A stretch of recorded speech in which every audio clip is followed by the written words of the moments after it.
안녕하세요. 금샘의 세금 이야기 금동우 세무사입니다. 오늘은 매출이 전혀 없어도 부가가치세 신고를 반드시 해야 한다는 제목으로 동영상을 올려보게 되었습니다.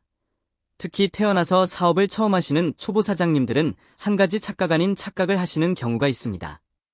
바로 사업 손실이 발생해서 이번에 납부할 부가세가 없으니 부가세 신고를 하지 않아도 된다고 생각을 하시는 부분입니다.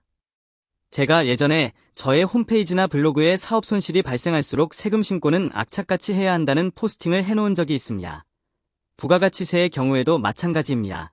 매출이 전혀 없다고 해서 부가세 신고를 안 하면 일단 부가가치세 무신고로 인한 가산세가 부과됩니다. 그리고 매출이 없는 경우에도 사업과 관련해서 지출한 경비는 분명히 있을 겁니다. 그러면 비록 매출이 없더라도 매입이 존재하기 때문에 부가세 환급이 발생할 수 있습니다. 혹시 지금 이 동영상을 보고 계시는 여러분 중에서도 부가세 환급 어떻게 생각하십니까? 말 그대로 비록 매출은 없지만 내가 이미 납부한 부가세 매입세액에 대해서는 환급을 받으셔야 합니다. 이처럼 부가세 환급을 받기 위해서는 비록 매출이 없더라도 반드시 부가세 신고는 해주셔야 합니다. 지금부터 매출이 없더라도 왜 부가세 신고를 해야 하는지 화면을 보면서 자세하게 살펴보기로 하겠습니다. 일단 부가세 신고를 하지 않으면 가산세가 부과됩니다. 화면에서 보시다시피 부가세 무신고 가산세는 크게 두 가지 경우로 살펴볼 수 있는데요.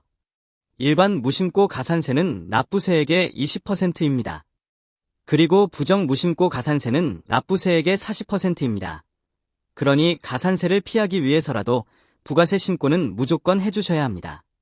다음 화면에서는 부가세 계산 구조가 나오는데요. 보시다시피 매출액의 10%에 해당하는 매출세액에서 공제대상 매입액의 10%에 해당하는 공제대상 매입세액을 차감하는 계산 구조입니다.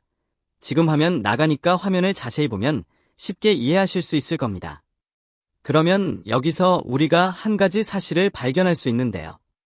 바로 매출세액이 공제대상 매입세액보다 더 크다면 부가세 납부세액이 발생하는 것이고, 이와 반대로 매출세액보다 공제대상 매입세액이 더 크다면 부가세 환급세액이 발생하는 것입니다.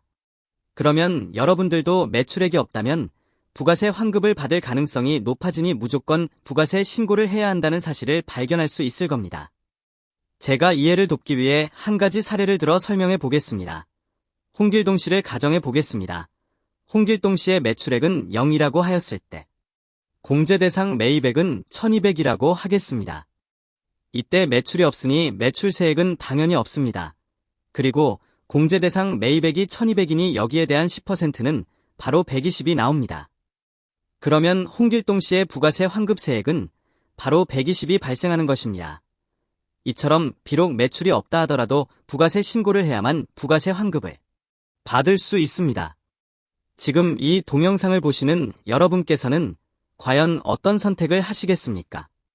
당연히 매출이 없더라도 부가세 신고하고 환급받는 쪽을 택할 것입니다. 이처럼 매출이 없다고 또는 사업 손실이 예상된다고 부가세 신고를 하지 않는 것이 아니라 오히려 더 적극적으로 부가세 신고를 해야 하는 이유가 바로 여기에 있습니다. 오늘 동영상 내용도 저의 블로그에 올려놓을 테니 관심이 있으신 분은 저의 블로그에 놀러오셔서 한번 보시는 것도 많은 도움이 되리라 확신합니다. 오늘 동영상 내용도 끝까지 시청해주셔서 감사드립니다. 지금까지 금샘의 세금 이야기의 금동우 세무사였습니다.